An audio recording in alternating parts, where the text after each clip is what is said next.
Should be live. Microphone's working. I adjusted my setup the other day because I realized now that I have. Yes, thank you, Chocobo. Now that I have the things like the gift sub and everything over the chat, it was making it a lot harder to read. I'm gonna have to see if I can figure out a way to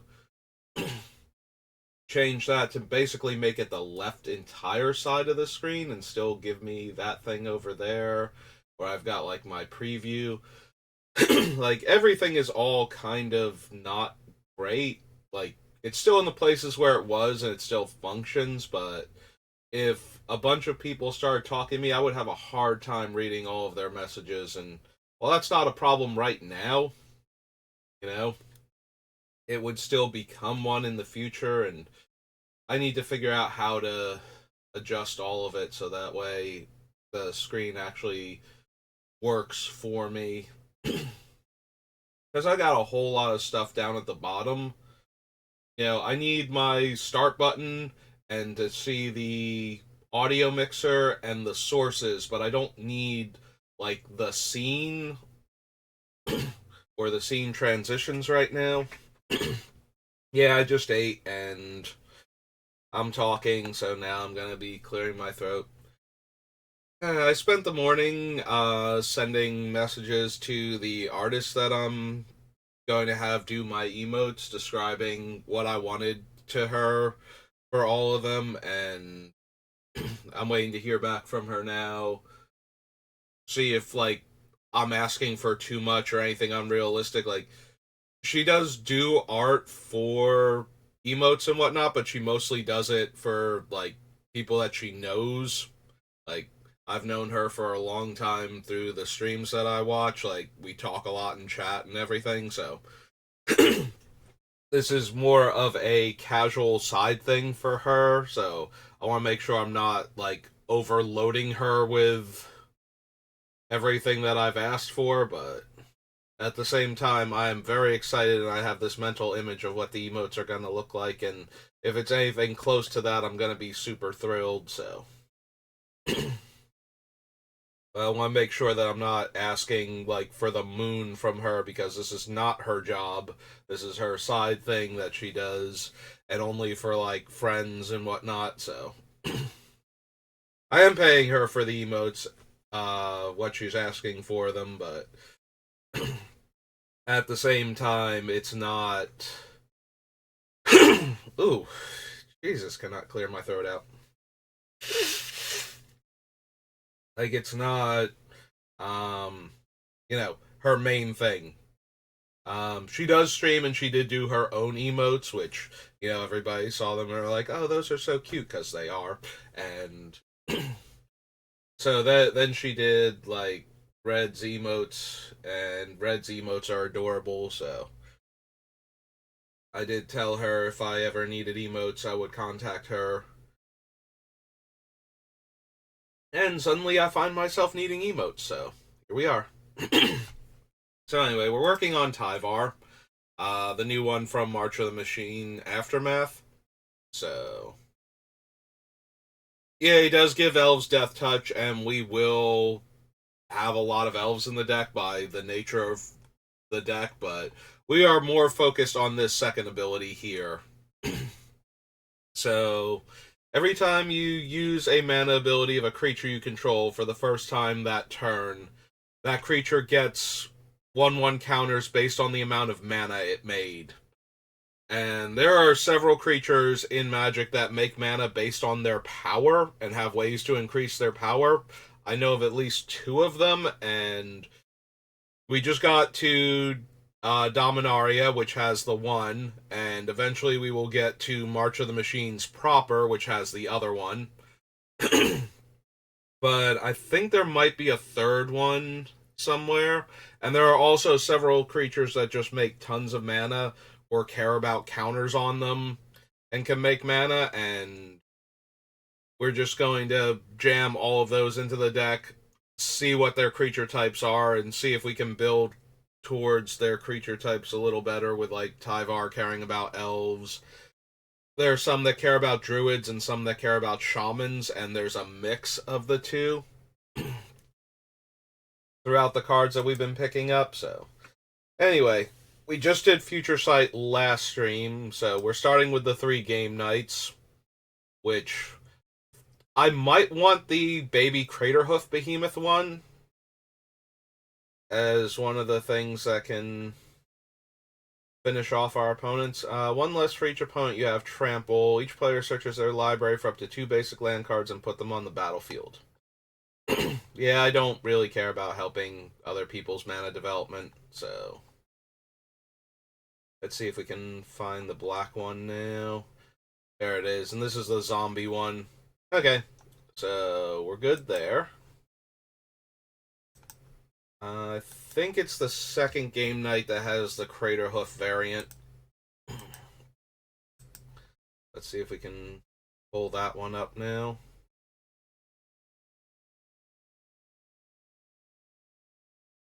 Yeah, Calculating Lich, we don't really care about. That one's not going to do anything. There, it's Earthshaker Giant. Other creatures get +3/+3 and trample, so he's just straight up an overrun for 1 more mana and 1 less green. So, yeah, I can see running that. Go down to the other category. Is Earthshaker one word? It is 1 word, okay. Earthshaker Giant is 4 green. It's a giant and a druid, so got that going on for it. 6/6.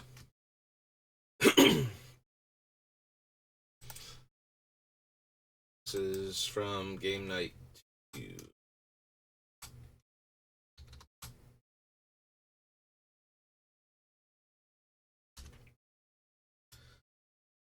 It's in the other category.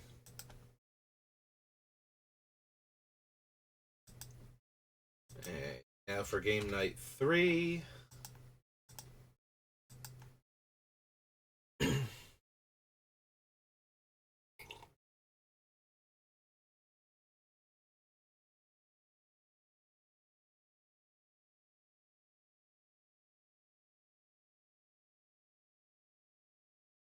Oh, okay. It did not load in the other versions. I'm like, there were not unique rares for game night, and I know these things are from other sets. Why are there not any other expansion sets for this? Alright, attacks, it gets +X/+X, where X is the number of other elves you control. May have it assign its combat damage as though it weren't blocked. Yeah, that's not, like, yes, we have elves, and we are going to have elves, but we are way more concerned with mana dorks than their actual creature type. We would prefer if they were elves, so that way they play nicely with the other cards, but we still need them to be mana dorks first and foremost. Black one is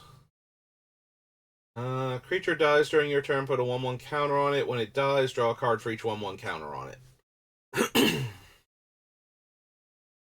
Like, that's okay because of the +1/+1 counters matter sub theme we got going on, but it's not essential. I think we just pass on it. So yeah, it's the game night sets. After that, we have. I suppose we can do the gift pack real quick while we're doing all these little supplemental things. It's just the turtle and the vampire, I think.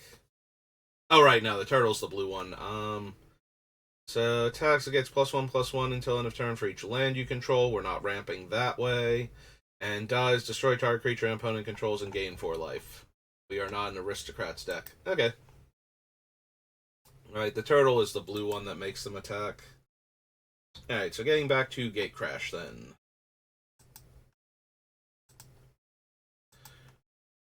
Gatecrash is white, black, blue, red, and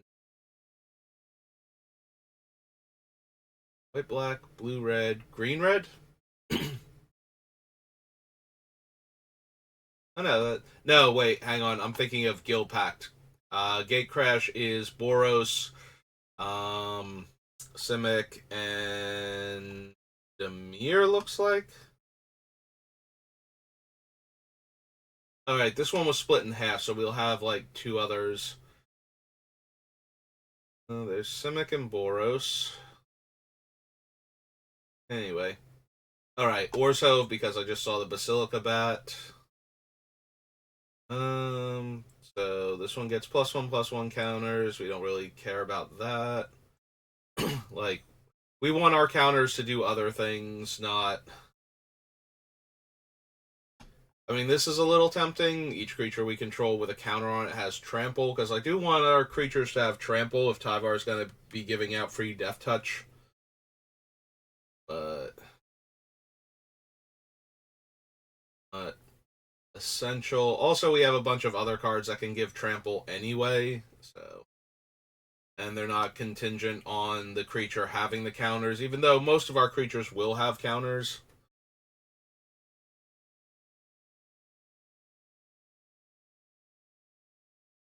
Wish, Jade, create a token that's a copy of it. No. Eight. Um. Oh, there we go. There is another one. Add green for each +1/+1 counter on Gyre Sage. Gyro Sage. Gyre Sage? When it's Ulamog, I prefer the hard G because it sounds more menacing. For creatures that are not Giant Doomsday Eldrazi, I think it's Gyre, like Gyroscope.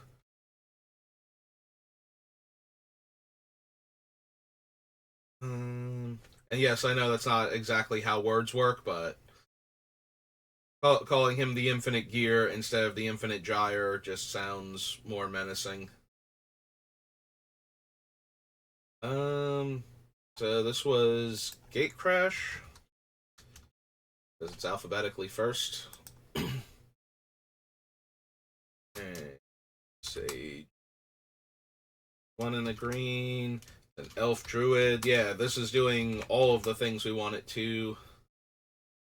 So 1, 2. Oh, really? There we go. I hit the enter first. I was supposed to hit the backspace first. Alright, it doesn't copy mana abilities, so do not want.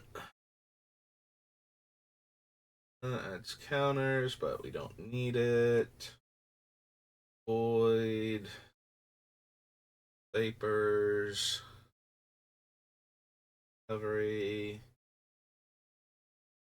New. New.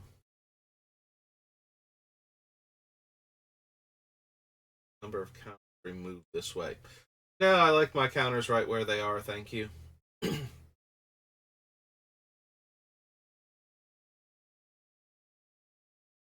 uh,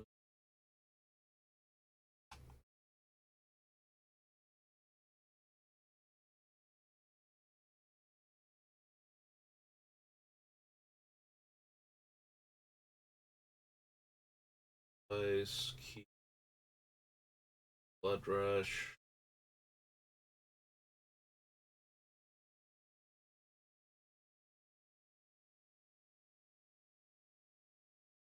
Any of these. Sylvan Primordial is banned. Shouldn't we have seen Sepulchre Primordial? Did I just like scroll right past him? Yep, there he was. Miss anything else up here?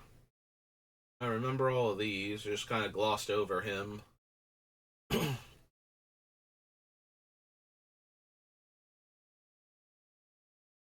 In stage, Thrall Parasite,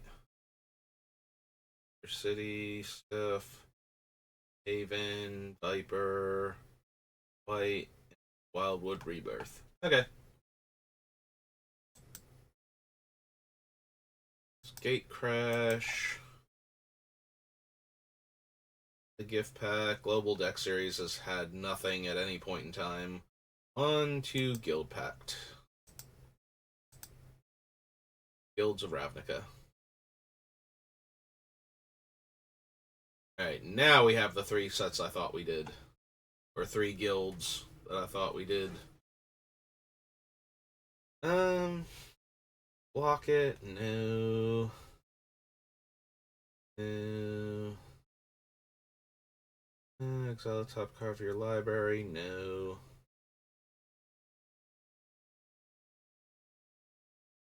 No.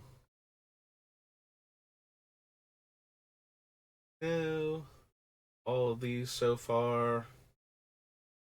A non-basic land walk.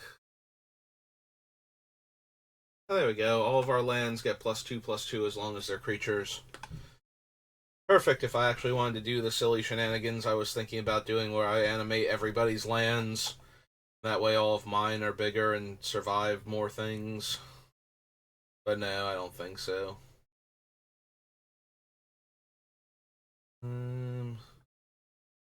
Boiler Works, Leyline of Life Force. I love how they just nailed it with Leyline of the Void so hard that they never bothered to print another black Leyline because it's just like, no, we could print Leyline of the Void again and everybody would be happy. All of the other Leylines, like, I think they finally got it with, like, Singularity and the one that gives you hexproof, Sanctity, I think. Like, I think they finally nailed it with those two, and technically Abundance, but Abundance was so good it's actually, like, over the top and then got banned in the formats it was good in. Red has yet to get a ley line where people are just like, yes. Like, they've gotten ones where people are like, okay, in the right circumstances, sure, I'll board this in, but they haven't actually gotten a red ley line yet where it's just like, yes, that is the red ley line. That is the one we've been waiting for. I would love to start the game with that on a consistent basis.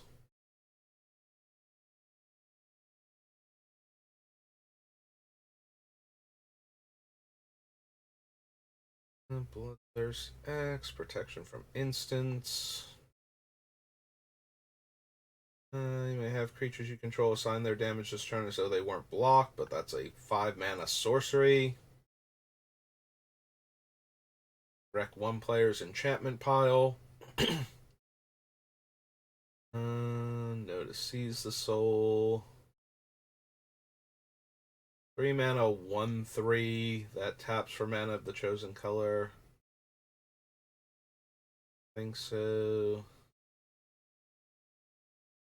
No.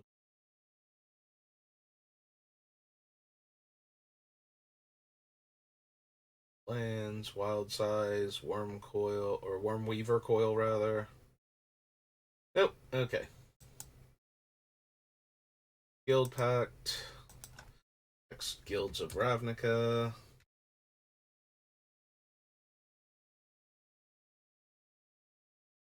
And then we're into the H's. And remember that by the time we're done with guilds. Alright.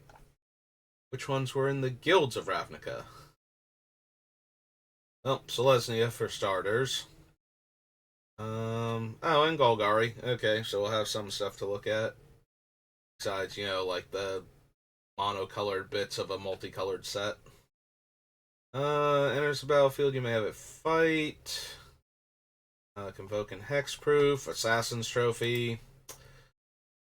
It's kind of hard to not run Assassin's Trophy. Your green-black deck.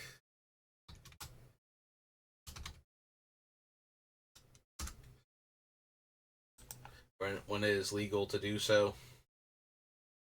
If you control a Vraska Planeswalker, no. Barrier of Bones. Beast Whisperer. Is an Elf Druid. We could consider him. We have a lot of cheap creature spells.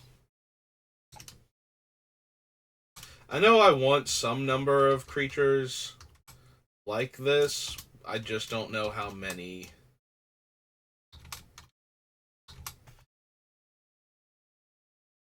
2/3.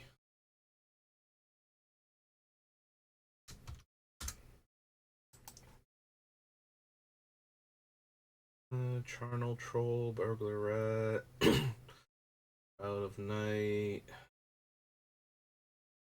Gratuitous Root, Creeping Chill, Canopy, all of these.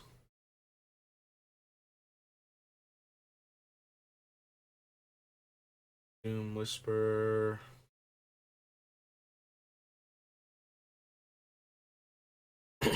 Two 1/1 counters on a creature you control, then all creatures get -4/-4, or return up to 2 target creature cards from your graveyard to your hand. Meh.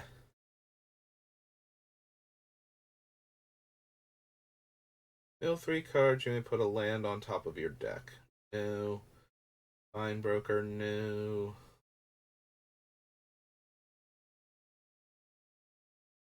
I mean, Gruesome Menagerie is not terrible. I think we can do better than it, though. But a 5-mana spell that puts 6 mana worth of creatures from our graveyard into play, and will definitely have. Like, if we have any number of creatures from our deck in our graveyard, the odds of us not having a 1, a 2, and a 3 are pretty low, but at the same time, it's not, like, that amazing. So.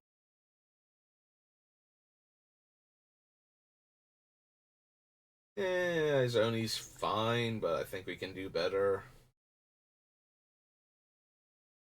Like, I think we can get more cards out of our things dying and more, or more benefits, not necessarily cards, although we do have a few things that will give us cards for that too, but we're not benefiting from the insects. Her being an elf shaman is okay, or elf warlock, whatever she was.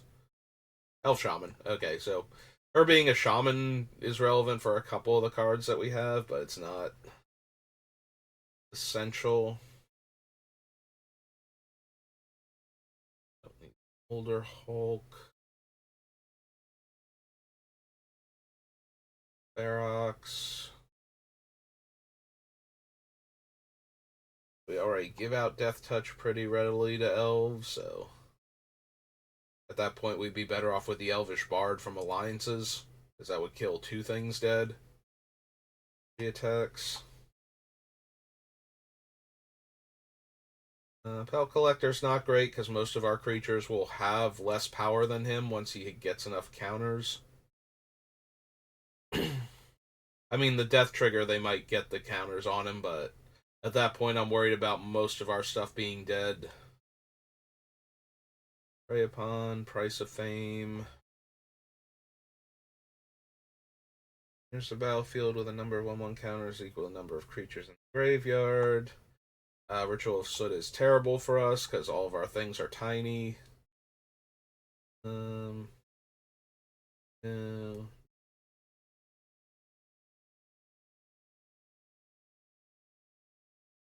Yeah, status and statue aren't doing great. Like, the statue is fine, but at 4 mana we can be doing better than that, and status isn't anything, so. Uprising. Gain Death Touch until end of turn, then target creature you control fights target creature you don't control. Eh.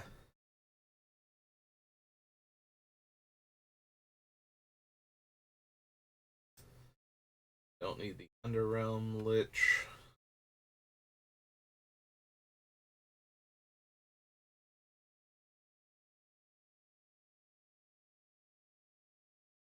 Vivid Revival. Alright, Golgari Queen.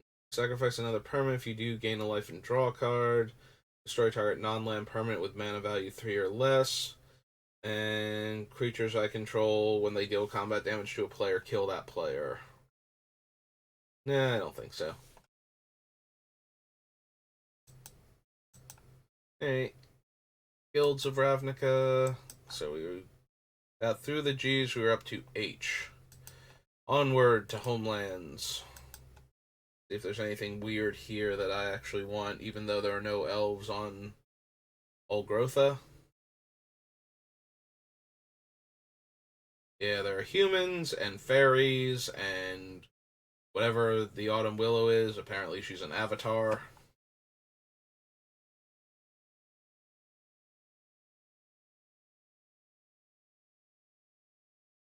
Baron Sengir, Carriage. I don't think anything is going to make it into the deck, but who knows?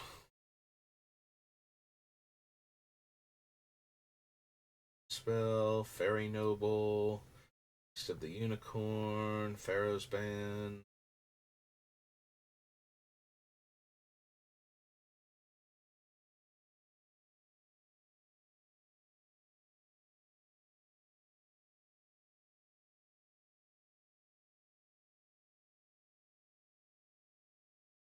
Ghost Falls, Primal Order, Ritual.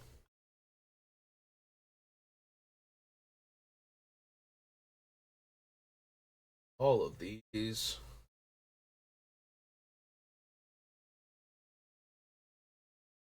Pink Spectral Bears, Iron Fiends, Torture.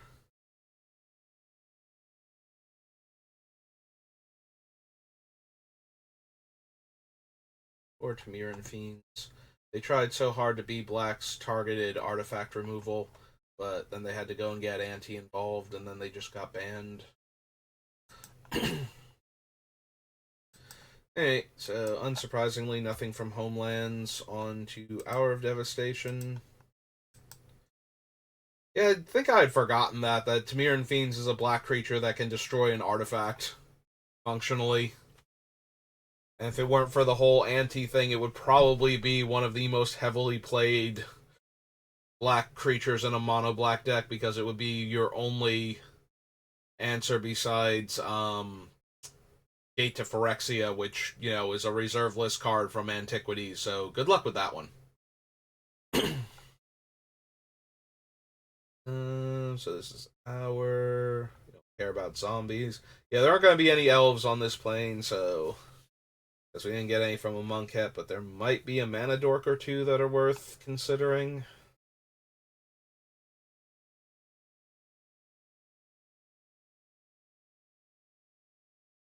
Uh, Last Reckoning.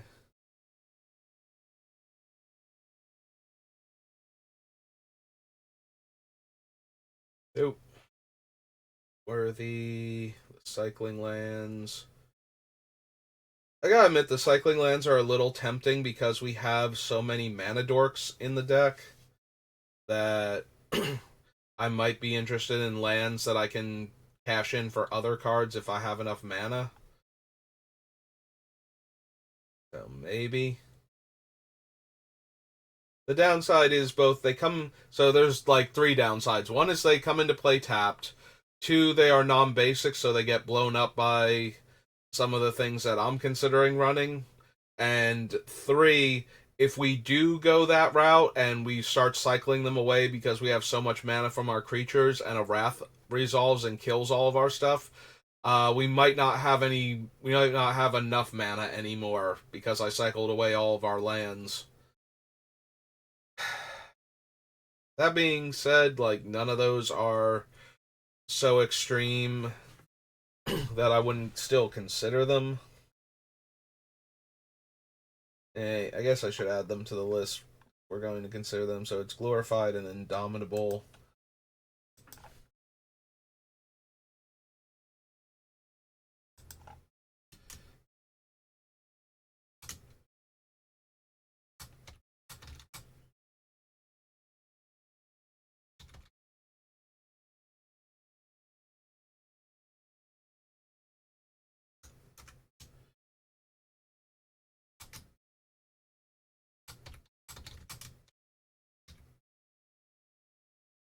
Indomitable? Yeah.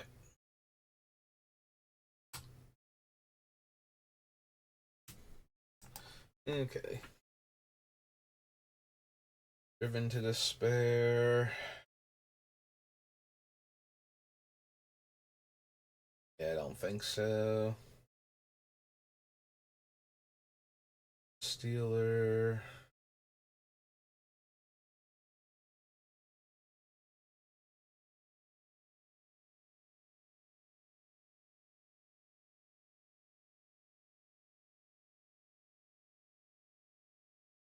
all of those. Feral Prowler, Drilled Sandwalla, Cloud Pharaoh's Gift. Is a little bit tempting with the little creatures that care about how much their power is. If one of them dies and I bring it back as a 4/4, that lets it start growing very quickly. Starting off with a very high power to begin with relative to what it normally does.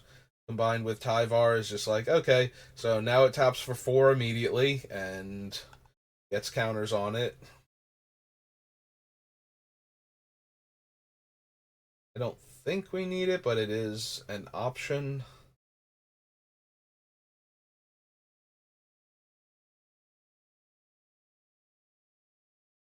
Hollow One, Hope Tender, no.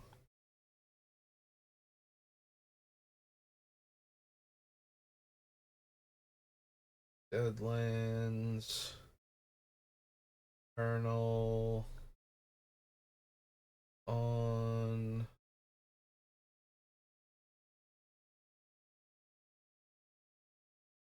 Don't need Minarch. Mirage Mirror. Green Nisa.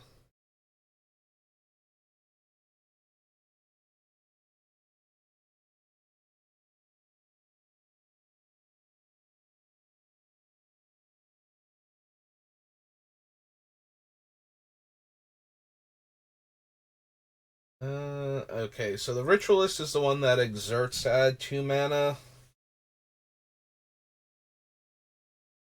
It's a 4-drop, though.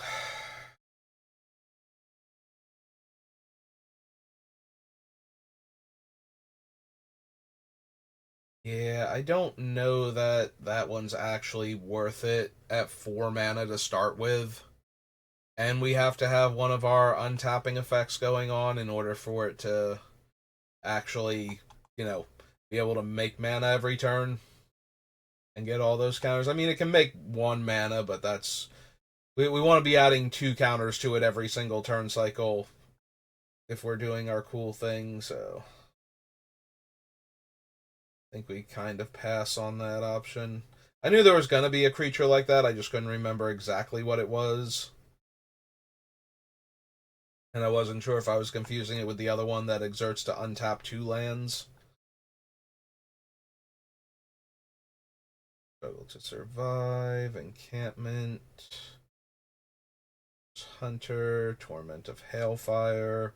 It's a great place to stick all that extra mana because it kills everybody when it resolves. Yeah, Torment and Exsanguinate are like the 2 big scary black X spells where if you get X high enough, it just kills everybody else at the table.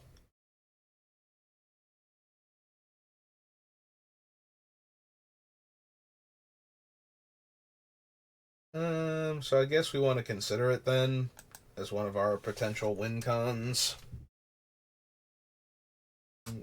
Of Hellfire.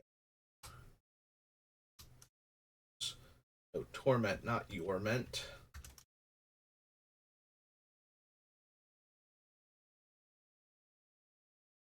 X, black.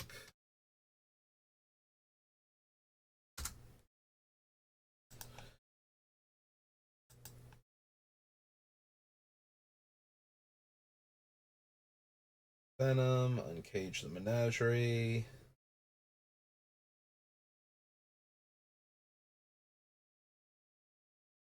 For up to X creatures with different names that each have a mana value of exactly X.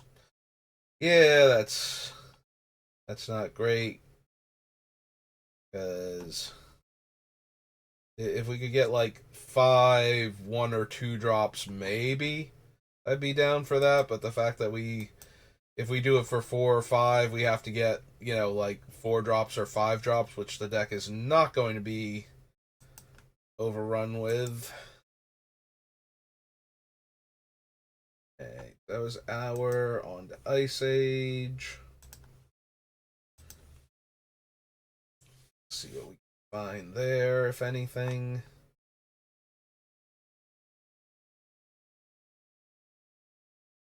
Bit of Quoes, Arkham Slay, Cool. Don't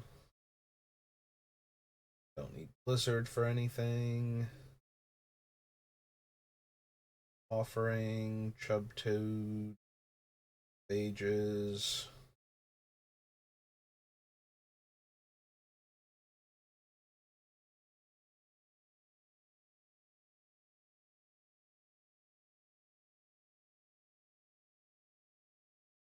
Exotic Scepter, Dire Wolves, Red White,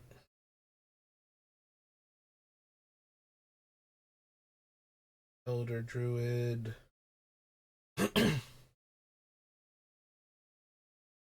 Filter,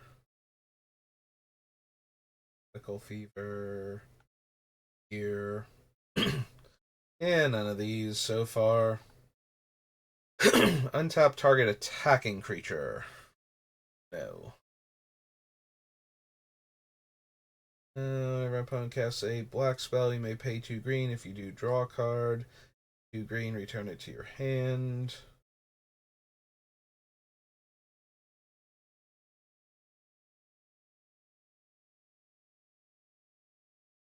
I don't need the Fraley's Winds.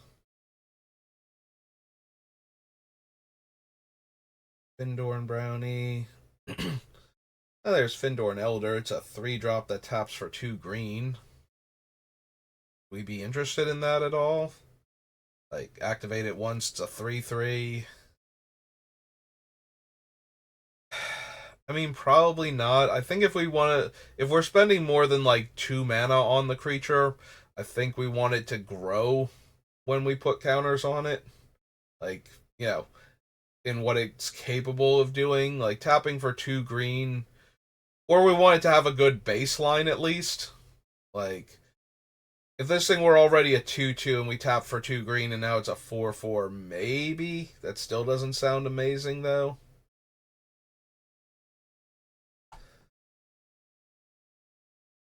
Well, in the meantime, we have Findorn Elves, which...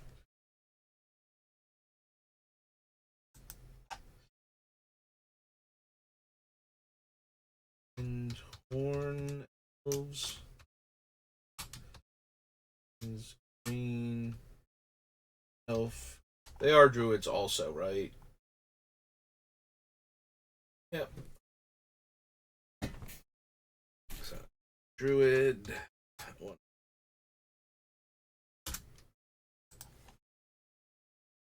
Zombies, giant growth, good old Hecatomb,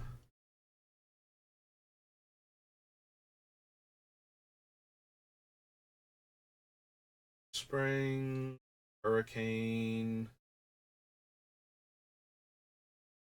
low, icy, hourglass,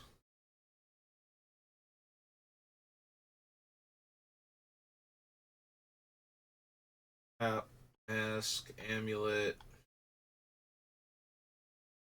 or order druid, vampire,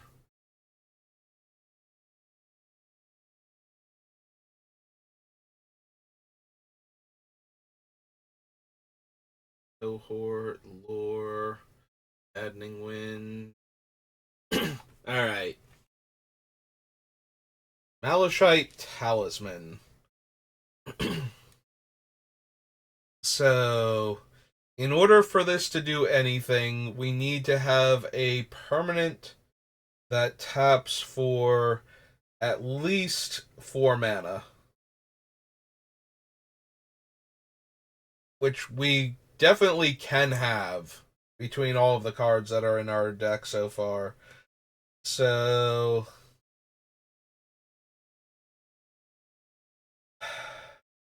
But the question is, can we get enough going from any of these cards that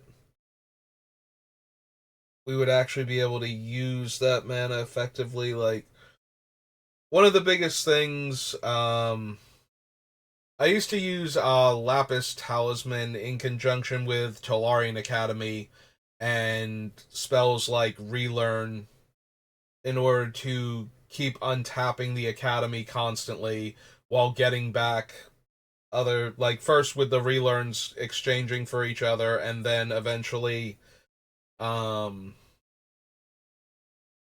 just casting a big spell from doing that, since the talisman itself is an artifact to help the Talarian Academy. I don't know that we would get into a position where um we could keep untapping. Like, we would need regrowth and one of the other cheap regrowths that can get back a green card at that point, as opposed to a permanent card that most of them get back that doesn't exile itself for any reason. Yeah, this sounds like way too much work for a scenario that's not going to come up often enough.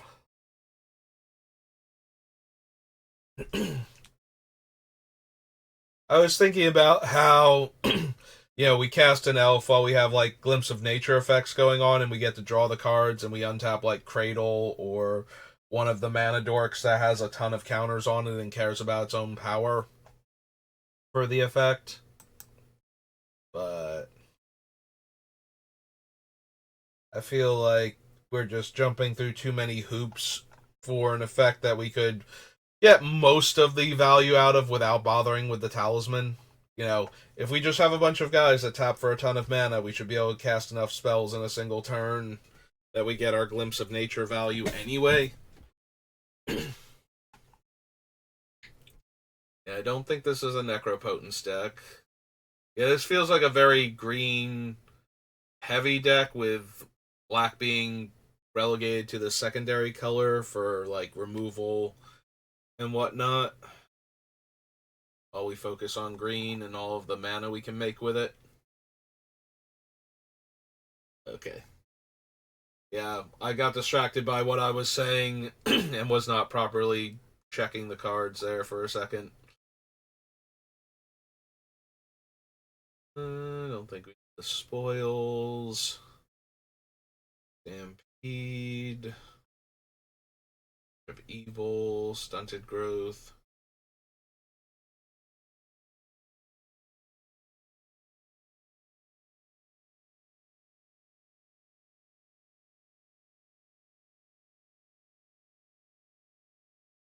Yeah, sorry, touch of Vitae. I don't think you're what I'm looking for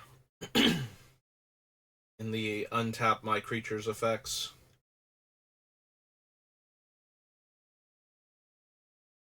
Fighter, Yavimaya Nats. Nope, nothing else fun in Ice Age. After Ice Age comes Ikoria. First, it's Commander set.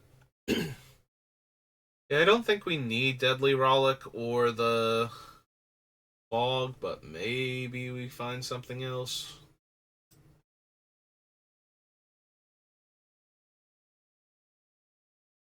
Whenever another creature you control leaves the battlefield, if it had one or more counters on it, you draw a card and lose a life.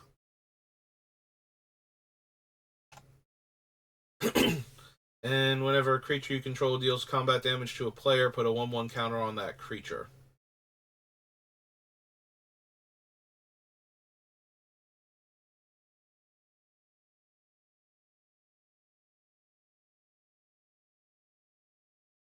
Alright, so Cryptic Trilobite lets you remove one counter from it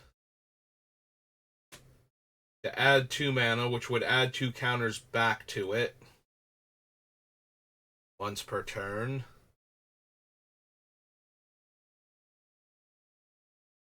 So that one can just kind of keep growing.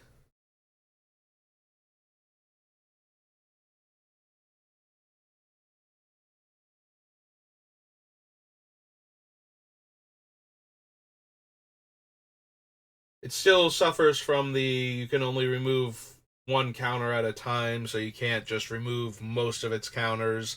Have it get a ton more counters for doing that. Also, I don't know how many activated abilities we have that require a mana cost to activate is the issue.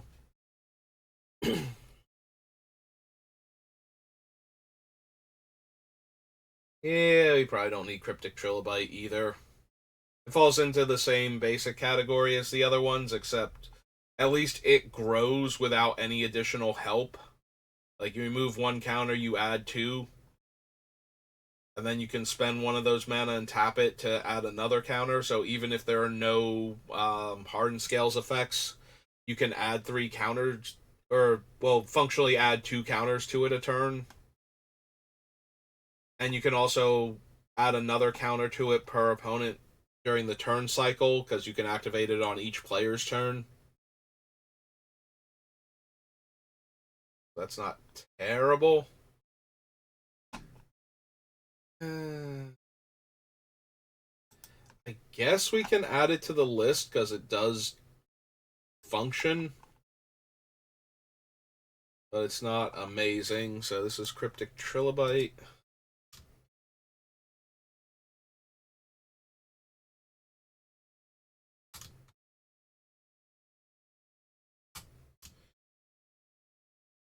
XX Ray Trilobite 00.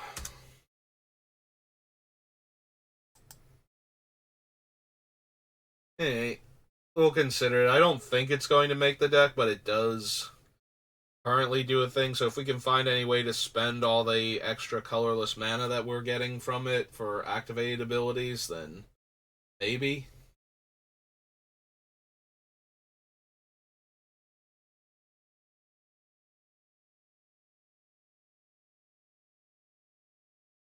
Reg, Bleacher,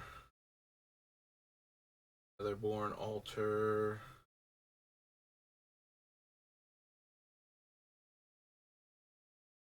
Impetus.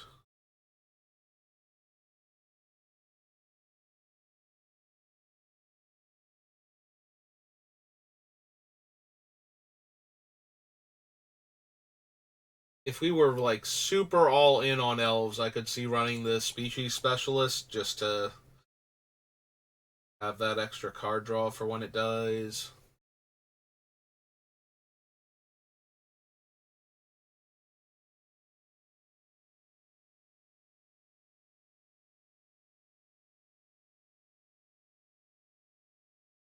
Think we need the Capricopian.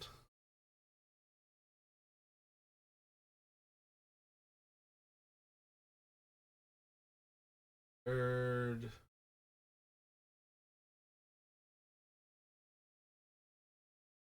Control a commander, you may cast a spell. Oh, this is the called Obscuring Haze.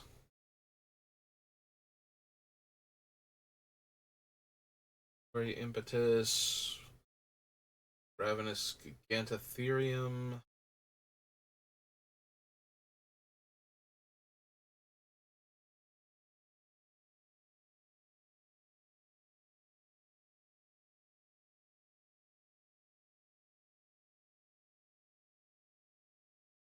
Collective Adaption. I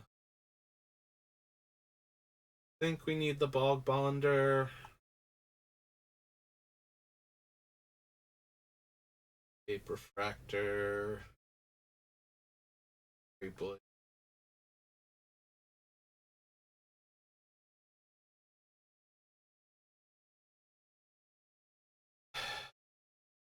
don't know that we need the nesting grounds either, but maybe.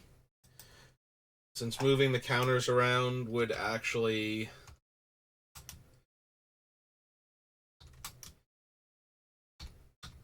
gain the effects of the Hardened Scales cards. That is the way they work. When you move a counter around, what you technically, it's kind of like when you exchange life totals with a player. Like, exchanging causes the player with the higher life total to lose that much life, and the player with the lower life total to gain that much life, so that the life totals functionally swap. It's not just a, hey, we move the numbers around. It's, you're going to lose that much life to make you the lower number, and they're going to gain that much life to make them the higher number. The same thing happens when you move counters around. You remove the counter from the thing it's on and place a counter of that type on the other card. or other permanent rather. So,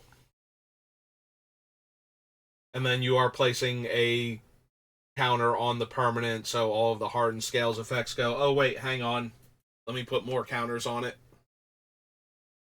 So it does work that way.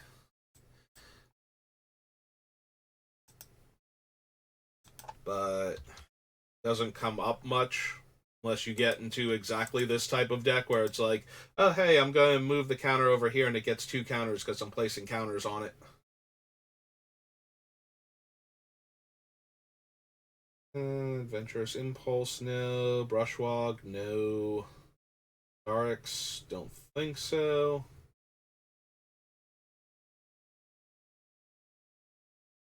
I do not mind considering Barrier Breach, as often comes up when I'm building these decks.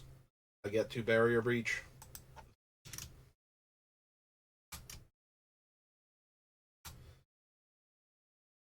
Like, the only thing that usually keeps Barrier Breach from making it into the deck is that it can only hit enchantments.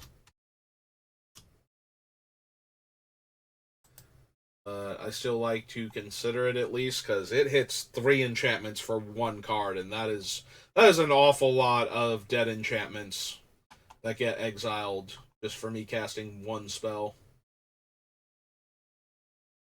while still leaving all of my enchantments intact. Probably the biggest thing.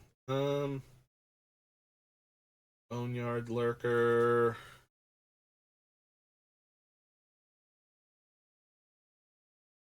Bushmeat Poacher. I don't think we need any of the mutant or mutate creatures.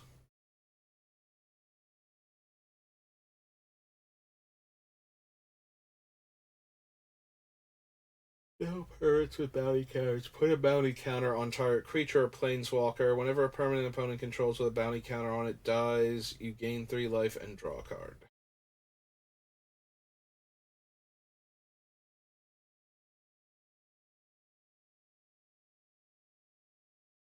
Bargain, dead weight, firebat or bat, dirge bat.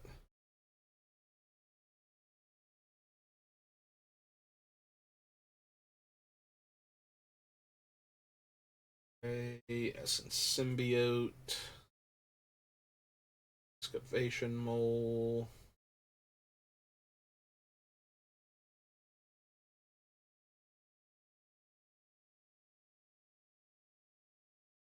Vertilid reprint. Artisan.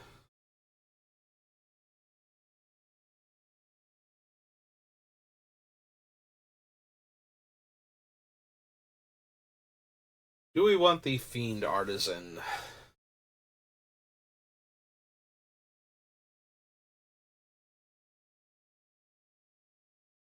Probably not. Having to have the creature already in play to sacrifice isn't as good as some of the other effects that we're going to have, and also we have a lot of ways to build up our little creatures into actual threats. So the Fiend Artisan, getting to turn one of our little 1/1 mana dorks in the later part of the game into a large monstrosity is kind of unnecessary when that's what the deck is already designed to do from the beginning.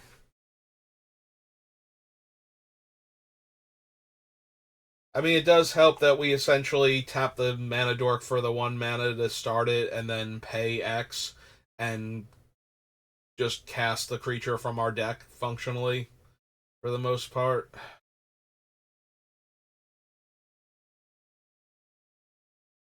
So it's not like the extra mana is above the normal casting cost is going to be a thing when most of our guys that we're going to sacrifice tap for mana anyway.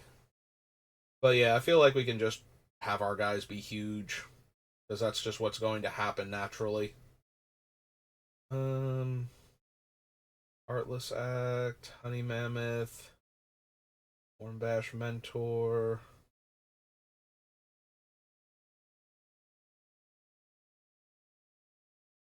Mana only to cast a creature spell.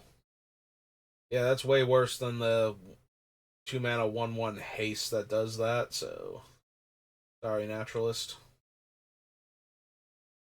I'd rather have the other creature if I'm gonna bother with that.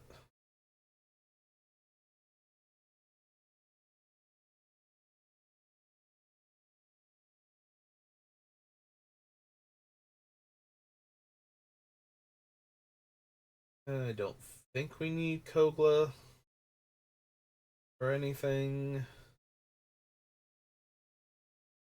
He's okay, but I'd rather just have the overrun type giant creatures that we already have instead of him, so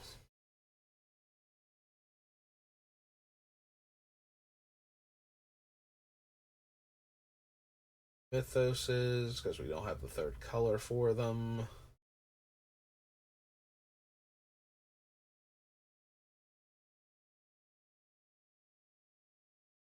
Get we don't have any real value for the mill portion of Skull Prophet, so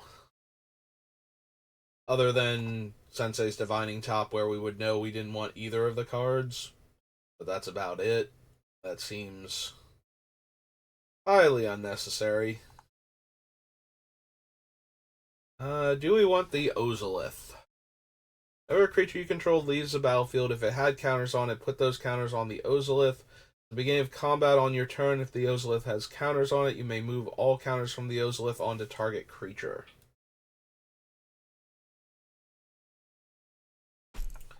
Considering that every time we move the counters around, it's going to count as adding counters, like I said, we probably do want to consider the Ozolith.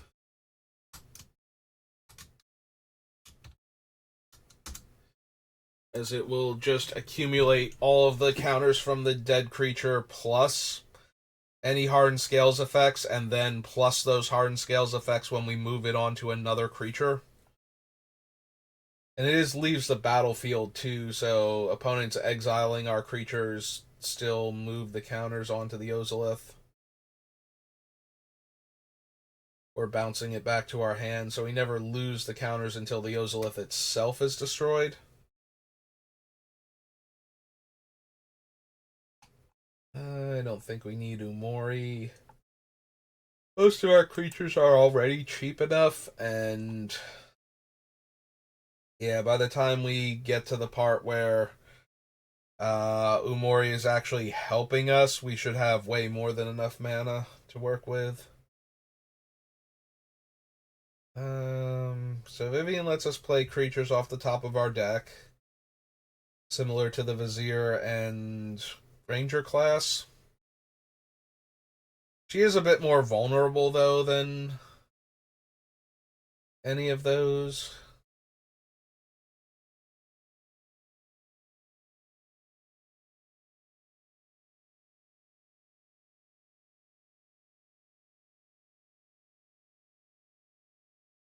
Yeah, I'm not really feeling Vivian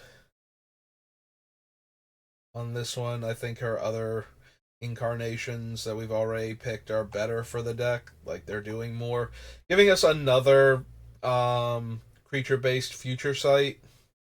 Because I think there's like one more we could possibly get to besides the um, Ranger class and the Vizier of the Menagerie and Vivian. I think there's actually legitimately one more.